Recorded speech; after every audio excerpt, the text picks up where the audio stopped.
Olá a todas e a todos, sejam bem-vindos ao podcast Homem que é Homem da TV Gênero. Estamos com muitos problemas, vivemos muitos problemas de relacionamentos. Relacionamentos com o marido, com a esposa, relacionamentos com a família toda, relacionamentos nos nossos círculos sociais. Mas, afinal de contas, o que está a acontecer na nossa sociedade? Vamos discutir hoje isso com alguma profundidade e acreditamos que vamos tirar lições bastante importantes para a nossa vida, para a gestão destes relacionamentos, por forma que se tornem relacionamentos positivos, não é? Meu nome é Gilberto Macuaco Arilal e seja bem-vindo a este podcast. Muito bem-vindo, nossos queridos amigos e amigas. E eu me chamo Eugênio Braz e vamos conversar. A nossa convidada hoje especial é Yumna Yusuf. Ela é psicóloga e psicanalista. Vai nos ajudar a desvendar o que é que se passa aqui a nível de relacionamentos. Como é que a psicanálise pode ajudar-nos a encontrarmos ou a reencontrarmos? Não sei se chegamos um dia a encontrarmos, né? Mas como é que a psicanálise pode nos ajudar neste processo de construção de relacionamentos positivos? Hoje em dia fala-se bastante, por exemplo, do narcisismo. Então, vamos tentar perceber também, dentro desta conversa, como é que se liga isto e como é que se manifesta. Se calhar o entendimento que nós temos pode não ser esse o exato, se calhar até entendemos, mas precisamos de aperfeiçoar um pouco mais. Mas, enfim, também podemos comentar na página do YouTube, Gênero TV. Então, vamos trazendo aqui as nossas contribuições por forma a enriquecermos esta conversa. Yumna Yusuf, bem-vinda ao podcast Homem que é Homem. Obrigada Gilberto, obrigada Eugênio. Muito prazer, um prazer enorme estar aqui convosco e vamos falar sobre isso. Exato, acho que começaríamos por conceitualizar, né, a psicanálise. Né? O que é isto de psicanálise e como é que isto é importante, como é que podemos, digamos, avaliar a importância desta psicanálise nas nossas vidas, em geral? Sim. Bom, a psicanálise é um campo, né, que está aí, vamos dizer, já há mais de 100 anos. Uau. Fundada, então, por Freud, que é um homem que vamos dizer que é conhecido, famoso, em memes até, né? Ele deixou aí um legado interessante bom, nos parece uma ferramenta interessante até hoje, né? Porque é um campo clínico, vamos dizer, teórico, prático e de pesquisa até hoje, né, para pensar o sofrimento humano nas suas maiores, né, diversidades, né, e reconhecer que sofremos bastante, exatamente, né? exatamente. Eu acho que às vezes nem nos damos conta, não é? Não sei. Em alguns casos até nos damos conta, mas sofremos calados. Sim. Lembra que na nossa sociedade a grande expressão assim famosíssima, tem que pacientar. A vida é assim. Vai passar. Vai passar, não é? Não E chora, não chora, deixa. sim, exato. Então agravamos nós a acabamos situação, deixando as coisas, como dizemos em outras formas, debaixo do tapete, vamos cobrindo só com a peneira, vamos deixando, e isso tudo vai corroendo-nos internamente e afeta as nossas relações e o nosso bem-estar mesmo. Sim, eu costumo perguntar muito, fazer essa pergunta ela é uma pergunta muito reflexiva, que causa uma certa reflexão interessante. Para onde vão os silêncios que nós calamos, né?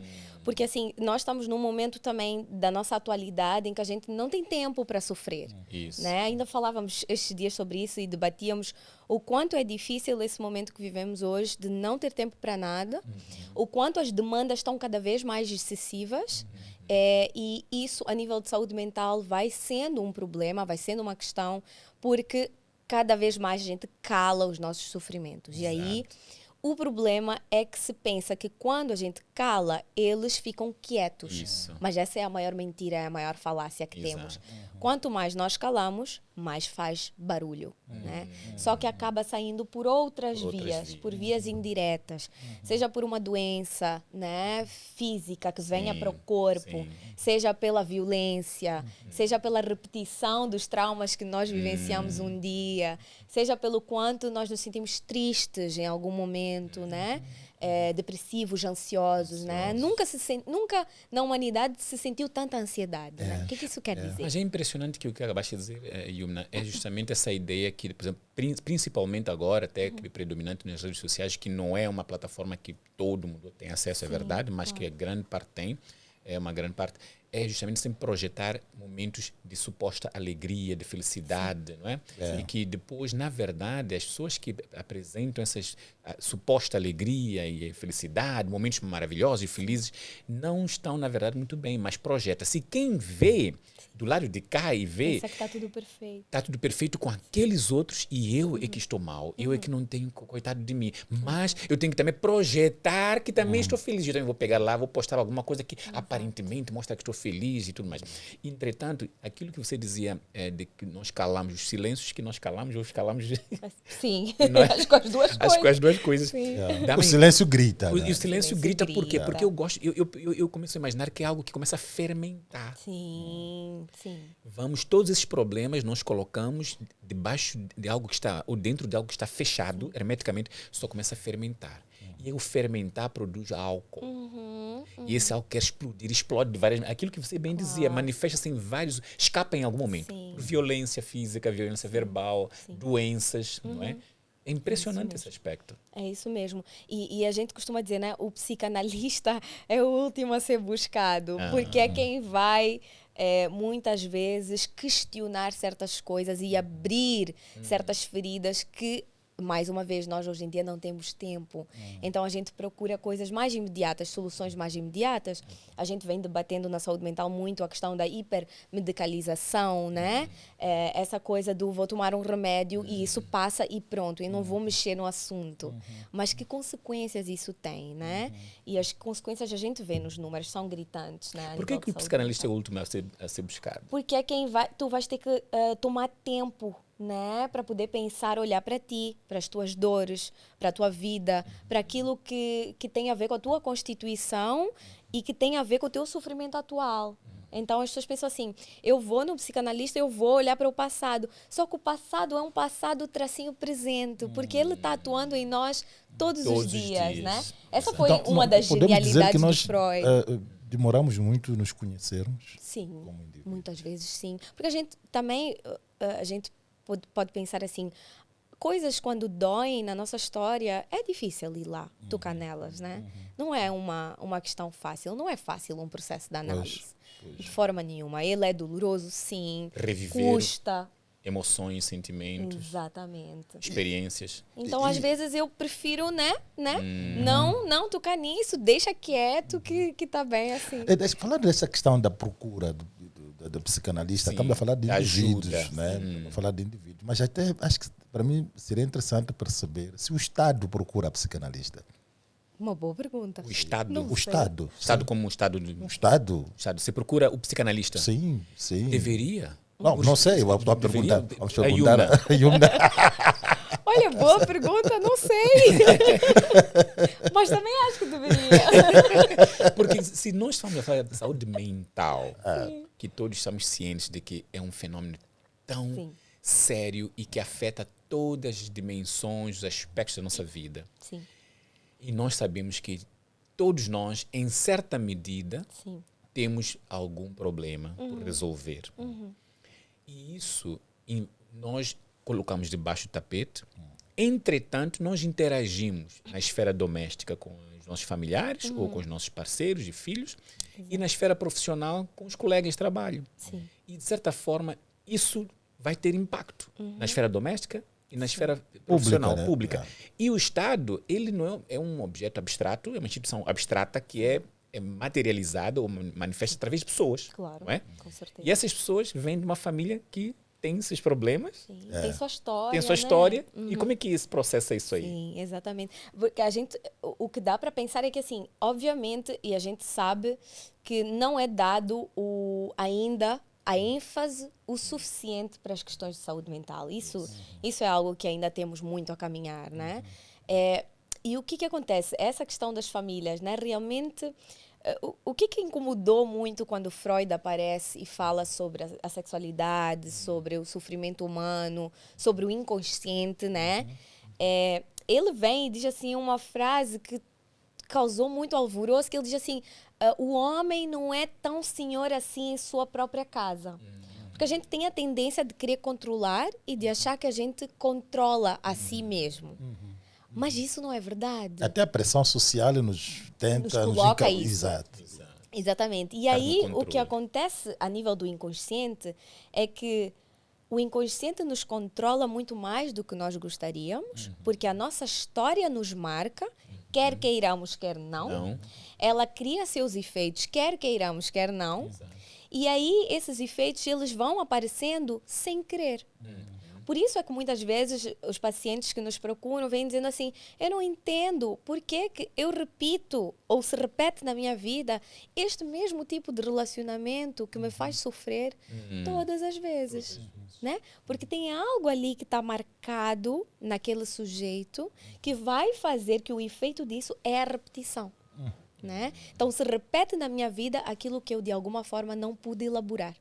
Essas repetições poderiam definir são padrões de comportamento. Muitos Então, têm chamado assim. Padrão de comportamento que a pessoa não consegue se libertar. Exato. Está ciente de que é prejudicial, mas não consegue se libertar. Exatamente. Como é que pode ser resolvido esse assunto? A gente costuma falar assim, é o que a gente falava um pouco agora no início, né? Aquilo que não está podendo ser elaborado da nossa história vai fazer mais barulho. Né? É o tal grito, né? Exatamente. E às vezes o grito até tem um preço a pagar muito alto, né? Pelos sofrimentos diários que a gente tem, pelo quanto certos traumas que a gente vivenciou vão aparecendo na nossa vida de novo e de novo. Porque não estão podendo ser ressignificados de alguma forma, ou quanto eu vou adoecendo e adoecendo e adoecendo. Aí no outro dia eu escutava um paciente que dizia o quanto o brilho vai indo embora, né? Exato. E aí às vezes as pessoas perguntam, mas onde isso se perdeu? Porque eu não tenho completa noção, né, de mim mesmo, para poder entender, que é o que se faz num processo de análise, é poder entender um pouco mais como eu cheguei até aqui. Exato. O que me constituiu? Qual é a minha história? Que coisas me doeram? Que coisas furaram o meu narcisismo? Né? Como foi a relação com a minha família? O que eu aprendi que é o amor? E o que eu vou fazer com isso? Agora, eu gostaria de saber uma coisa, assim, para esclarecer para também os nossos ouvintes e as pessoas que nos veem.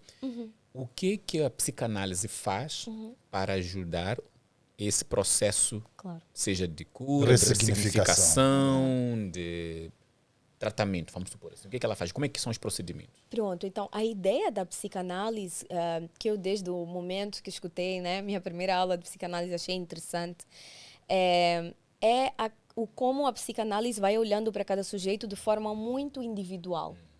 Então a psicanálise ela não se preocupa totalmente, ou pelo menos de forma, né, maioritária, com o sintoma que a pessoa apresenta, no sentido assim, é um ataque de pânico, é uma síndrome de pânico, ou então vamos colocar no lugar de um outro tipo de transtorno. Sim. A psicanálise ela se preocupa em ver o que está para além daquele sintoma. Então, quando um paciente nos chega, a gente ajuda o paciente a poder falar sobre a sua história.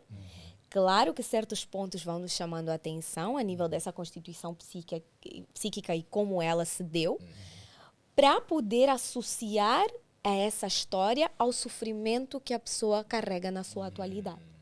Então, a psicanálise vai se preocupando a nível da fala.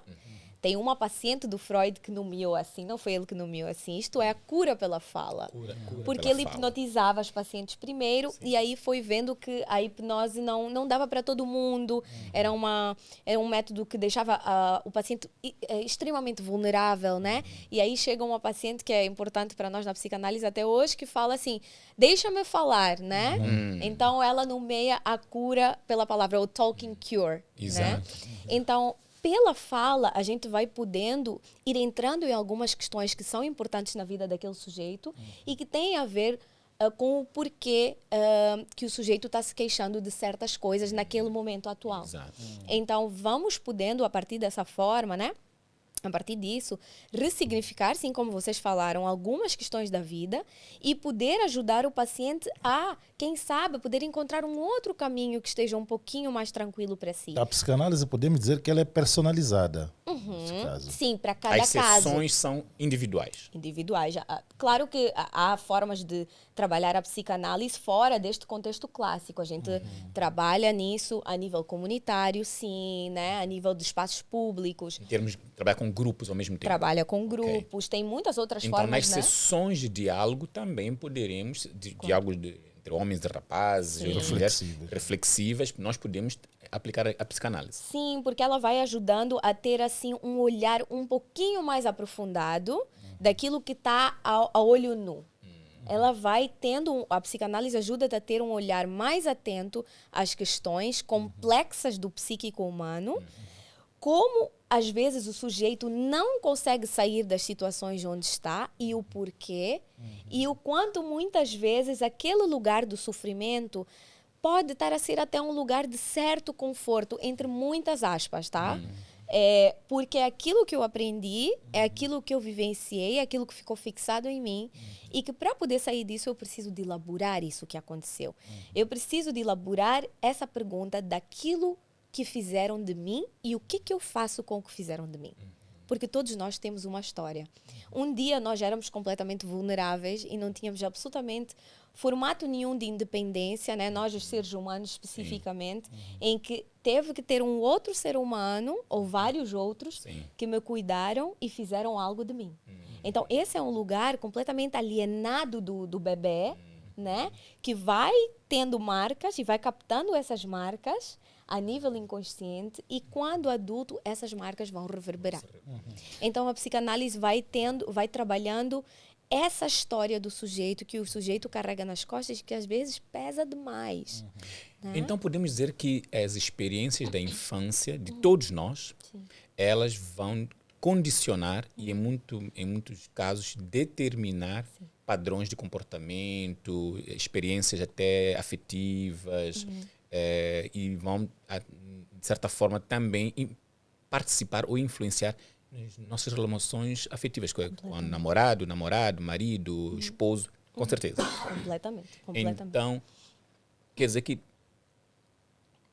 reagimos e agimos sem saber porquê na relação. Exatamente. E não sabemos porquê que o parceiro age daquela forma. Isso. E os dois, então, podem até partir para a violência verbal, agressiva, sem saber que o problema está lá na infância. Exato, exatamente. Mas isso, voltando para a infância, pegando essa deixa, é possível contornar isto na infância? Em que sentido? Portanto, contornar este impacto que a saúde mental está tendo hoje, olhando para a socialização, olhando para este desenvolvimento, digamos, da primeira infância. A gente costuma sempre dizer, claro que assim, se há uma intervenção psíquica necessária a ser feita, se ela for feita mais cedo, melhor. Né? Depois, quando vocês puderem, né, abordar mais essa questão da infância, né, vai ser interessante o quanto algumas questões que acabam acontecendo com a criança, né, a nível de aprendizado, de algumas dificuldades de desenvolvimento até, tem muito a ver com vários aspectos emocionais que, se o psicanalista consegue intervir naquele momento mais precoce, a criança consegue, inclusive, sair desse quadro, né?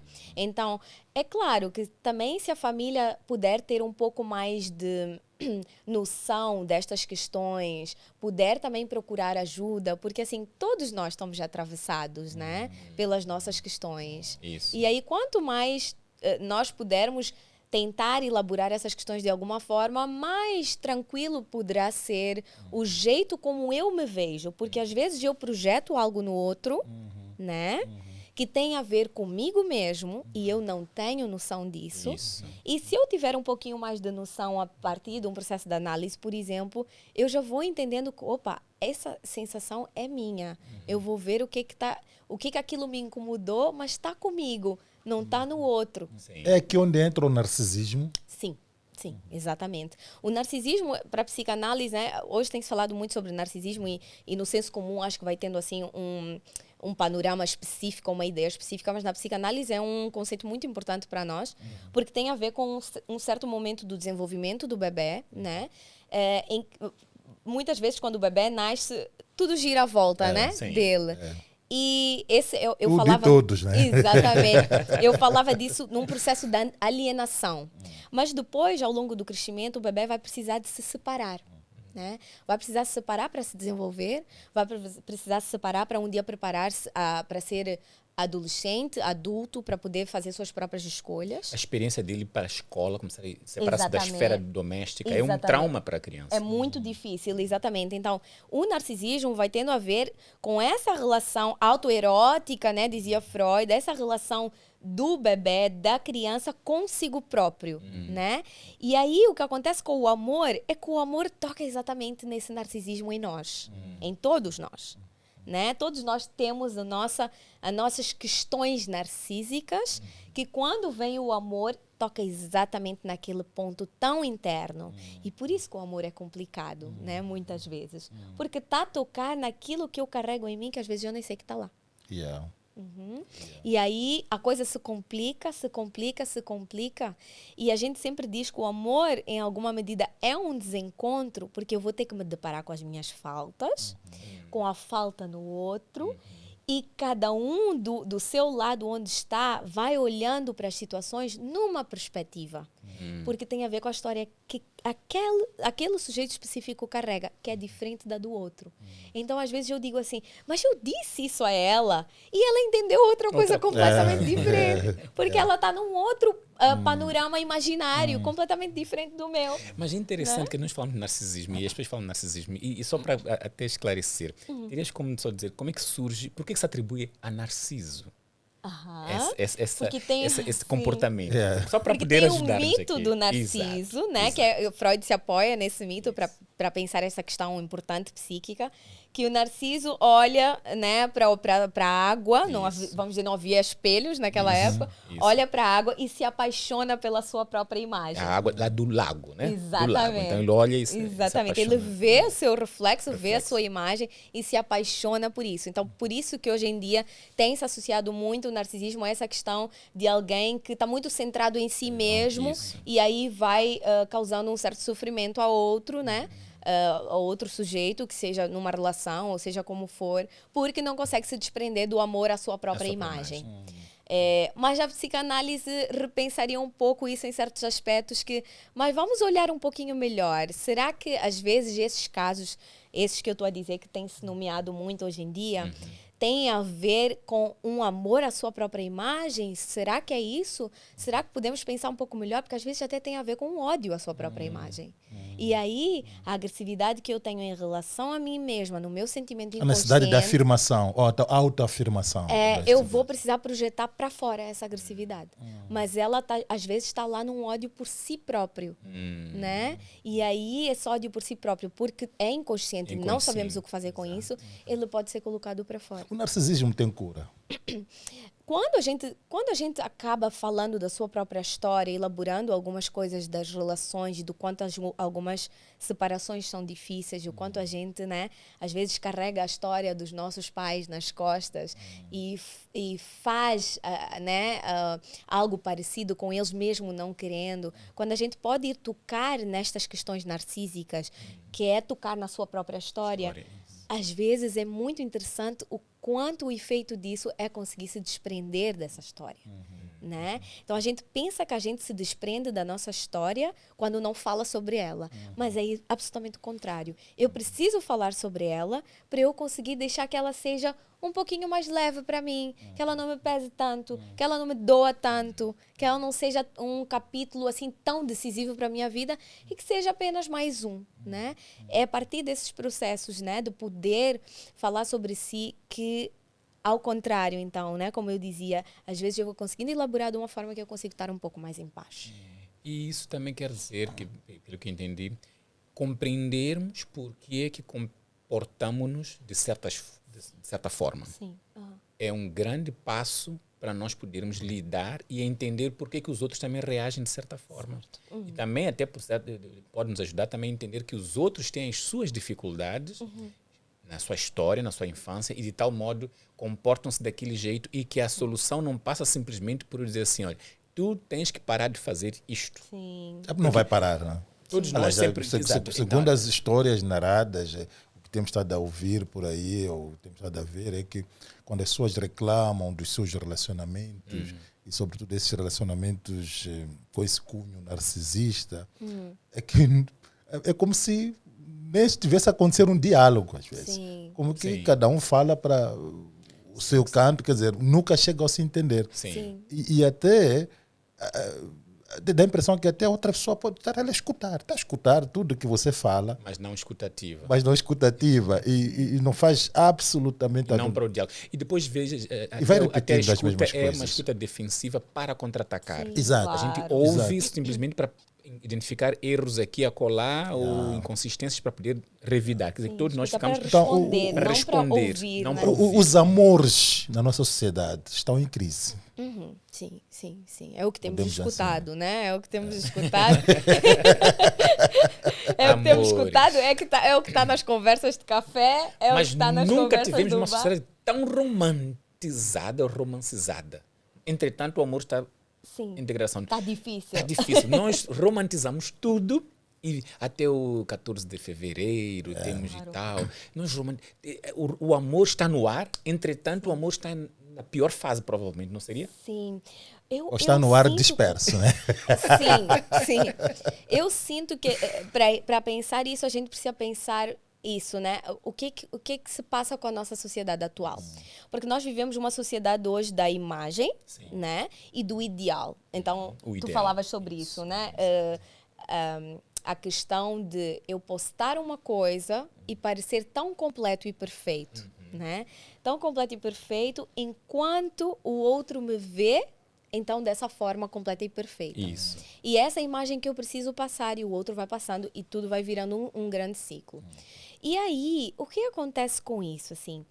Quando nós crescemos, né, pensando nessa questão do desenvolvimento, a gente, em alguma medida, precisa se separar e precisa passar por um processo que a gente chama de castração. Eu olhar para aquela mãe e pai, se é que foram as pessoas que me cuidaram, né, como perfeitos e completos, e ter que lidar narcisicamente com o quanto não o são. Isso. Isso é um momento, vamos dizer assim, ou é uma questão que nos acompanha para a vida. Esse desidealizar os pais e, ao mesmo tempo, a si próprio, é uma das questões psíquicas que pode ser tão difícil que eu vou carregá-lo ao longo da vida. Então, o que acontece? O amor vai pegar no meu narcisismo, vai me tocar na minha história de uma forma muito intensa, né? Porque eu gosto daquela pessoa de algum jeito, alguma coisa clicou ali que tem a ver com a minha história.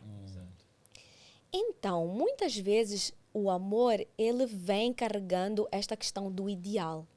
Então eu olho para aquele outro Idealizamos. e eu idealizo alguma coisa. Alguma coisa que é minha, não é do outro. Não é do outro. E aí o que acontece é que se diz que a paixão, né, tem um certo tempo, porque a paixão carrega esse ideal de uma forma muito, muito forte.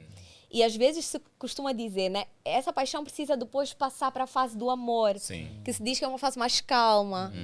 Porque o amor, para ele acontecer e ser, vamos dizer assim, de alguma forma um pouco mais tranquilo, precisa haver desidealização, Sim.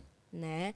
Eu às vezes penso e projeto que aquele outro vai me completar totalmente. E não vai. E por Pois, isso é que é entrou- completamente frustrante. E a impressão que se tem é que nessa projeção nós amamos o outro, mas é um outro construído por nós. É isso. E que retiramos Nosso todos ideal. os defeitos do nosso ideal, retiramos todos, ignoramos, Isso, não queremos ver os isso. defeitos, então construímos o outro amado, amada, perfeita. Exatamente. E quando partimos para a relação, a realidade de todos os defeitos Vai se do apresentar. objeto amado se manifestam e nós nos frustramos, entramos em crise e aí então temos que talvez passar pela castração Sim, tem Então, a ver com esse para processo de poder castração. Exatamente. aceitar o outro, que também ele é um indivíduo com todos os defeitos Exato. e problemas, Sim. mas que nós escolhemos Sim, abraçá-lo e amá-lo Sim. assim tal como ele é. sim, Não seria exatamente. interessante isso? É isso, porque o outro é um sujeito furado tanto quanto nós somos, né? E vai ter furos, e vai ter falhas. E o que acontece? Como eu falava para vocês, é muito interessante. O que o bebê humano, né, passa por essa sensação de alienação no sentido em que se o bebê está lá e é deixado, ele não sobreviverá. Então Sim. existe, né, um outro que cuida desse bebê e que se esse outro não cuidar do bebê, esse bebê não tem como existir. Então, olhem o quanto é difícil essa posição, né? Eu não existo sem aquele outro. Então, é óbvio que precisa de haver essa idealização, porque realmente aquele outro, se não está lá, eu não tenho como fazer nada. O que não é mais a verdade quando eu vou crescendo, né? Exato. Só que isso me marca como sujeito. Então, quando o amor aparece, é esse momento que um pouco retorna de alguma forma, em que o outro, eu estou à mercê dele completamente. Porque eu amo assim tanto. Estamos numa sociedade onde o diálogo não está no centro. Sim, Não é? sim. Então, quando se fala em dialogar, é algo Mas também porque abstrato, não algo somos que- ensinados a Exato, dialogar. Que o exatamente. dialogar é um processo que sofisticado poderia aliviar esta que questão. ajudaria né? muito Sim. a resolvermos essas Sim, questões. porque a gente costuma dizer, esquece, deixa para lá, deixa para lá, deixa para trás, já passou, e isso não vai realmente ajudando, né? Vamos amarrando cada coisa, né, nos nossos Exato. corações e Exato. um dia explode. Né? Exatamente. Então, lidar com essa castração e com esse furo, esses furos no outro, é algo que, quando o amor está lá, às vezes é extremamente difícil, mas necessário, que é para aquela relação poder chegar a um patamar, né, em que eu lido com os furos do outro, assim mesmo com os meus, e algo disso vai se encaixar. A psicanalista ou um psicanalista seriam, digamos, os recursos certos para ajudar neste processo. Então seria essa a primeira pergunta, mas a seguir logo será que nós podemos referir os outros? Portanto, percebi que Eugênio não é narcisista. Não, mas tem dificuldade. O Eugênio está com muitas dificuldades. Então, que Eugênio, podemos fazer busca com o lá, Eugênio? vai lá. Recomendar. Né? Recomendar, claro. Será que é suficiente simplesmente recomendar? Em muitos casos ajuda, assim, eu não diria, eu não gosto muito destas nomeações, assim, de que é a forma certa ou Sim, não. sim. É uma das formas que está aí, disponível para lidar com o sofrimento humano. Eu, como profissional, me identifico com esta forma, porque é uma forma que realmente pode aprofundar. E dar Eu resultados. acho efetiva nesse sentido, em que a gente pode olhar cada história como única Sim. e poder fazer alguma coisa com essa história que esteja um pouco mais tranquilo para aquele sujeito, assim, né? Poder ajudar nesse sentido, para mim, faz muito sentido como profissional da área, né? E sim, completamente. Eu acho que recomendar é algo que é um ato de cuidado com o outro, Sim. assim, né? Porque as pessoas, cada um está enfrentando os seus desafios e às vezes a gente pode perceber que aqueles desafios têm a ver com a sua história, que a pessoa não tem culpa da sua história, que está fazendo aquilo que é possível. Os casais podem procurar psicanalista. Podem. Famílias inteiras podem procurar psicanalista. Sim. Agora a questão é, nós temos psicólogos e psicanalistas. Sim. Qual é a diferença? Exatamente, qual seria a diferença aqui? Por que não vou buscar um psicólogo, vou buscar um psicanalista? Sim. Bom, então, a psicologia é uma área muito vasta, né? E ela vai tendo muitas linhas de trabalho. A psicanálise é uma das linhas, né? A gente costuma dizer abordagem psicanalítica. É verdade que isso é um debate mundial, se a psicanálise hoje estaria dentro da psicologia ou fora, porque às vezes algumas das linhas da psicologia têm uma questão um pouco mais de nomear certos transtornos e coisas deste género, que a psicanálise não o faz. Então, distancia-se, né, de algumas linhas em certos aspectos, mas seria uma linha, então, né, uma das ferramentas dentro da psicologia para lidar com o sofrimento, para lidar com o comportamento humano, né, com as pessoas, com os sujeitos, com a saúde mental. Tem esta particularidade da psicanálise de que vai trabalhando a nível inconsciente as questões. Né? Vamos dizer assim, a ênfase que Freud dá é exatamente o quanto nós somos muitas vezes controlados pelo nosso inconsciente e é preciso trabalhar a nível inconsciente para que algumas coisas, quem sabe, possam se arrumar um pouquinho melhor das nossas vidas e a gente consiga ter um pouquinho, uma sensação um bocadinho mais feliz, se podemos dizer. Algo do gênero. Porque a felicidade também é outro problema. É outra né? questão. Podíamos ter um podcast só falando sobre felicidade. O que é isso, felicidade? Não sei, também não sei o que é. Mas sempre procuramos isso, ou seja, feliz, vou te fazer feliz. Né? Mas o que é isso? De facto, seria interessante a gente pensar num podcast que vamos falar. Não, na verdade, temos aqui na conversa com a Yumna, Já muitos outros temas para conversar, porque só esse espaço de 30 minutos não permite. E tocamos vários pontos aqui, mesmo o próprio narcisismo, por exemplo, quer dizer, que na esfera, no nível das relações interpessoais, o narcisismo na esfera do trabalho, por exemplo, claro. E até podemos dizer assim na esfera pública. Então, nós temos essa questão de narcisismo. E depois, antes de narcisismo, a questão da saúde mental também. Sim. Porque nós tratamos aqui, tivemos algumas sessões recentemente e que trouxemos a questão de como a saúde mental, ela, e mais particularmente nos homens até, podemos dizer assim, chamando aqui a atenção justamente porque os homens detêm um certo poder, exercem um poder maior na sociedade por causa do modelo patriarcal, né? O poder legitimado. Então, quando são pessoas, veja só você ter alguém que tem uma arma, um revólver, tem um poder financeiro, tem um poder institucional, mas ele é uma pessoa com problemas de saúde mental. É uma bomba. Né? Então, quer dizer que não só ele se prejudica, mas também prejudica todos aqueles à sua volta ou então os seus dependentes. Então, nós temos aqui, acho que a Yuna tem que voltar e os seus colegas também que possam, para podermos trabalhar essa questão da saúde mental, porque nós acabamos tendo uma sociedade doente, vamos assim dizer, que vai afetar a componente do indivíduo, da família, da comunidade e até do próprio Estado. A economia o ambiente. Coletiva. Há uma coisa que os nossos, por exemplo, até já sobre a questão da economia aqui, dizer assim que os nossos ricos não produzem riqueza.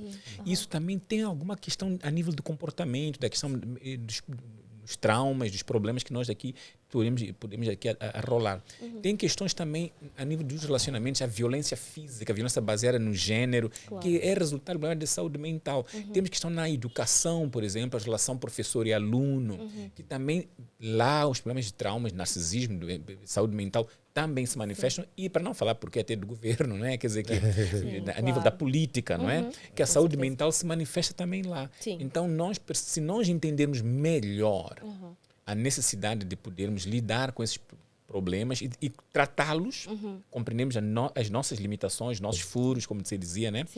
Nós poderemos até entender também que os outros também precisam de ajuda, têm que ser compreendidos com a dose necessária e todos nós, de certa forma, buscarmos essa ajuda para conversar, sermos ouvidos e aí podermos tratar dos assuntos para termos uma sociedade melhor. Um indivíduo saudável mentalmente, ele também beneficia-se a si mesmo, mas também beneficia toda a gente à volta de si, né? Porque o que nós dizíamos recentemente, estamos numa sociedade tão romântica, ou romantizada, entretanto, as relações estão no seu tóxicas no seu pior período na história, podemos dizer assim. Mas olha, já estamos a terminar. Então, Yumna, nós temos o nosso quadro. Vamos lá combinar. Sim. Vamos, o próximo então, saúde mental e masculinidade. Vamos falar sobre isso.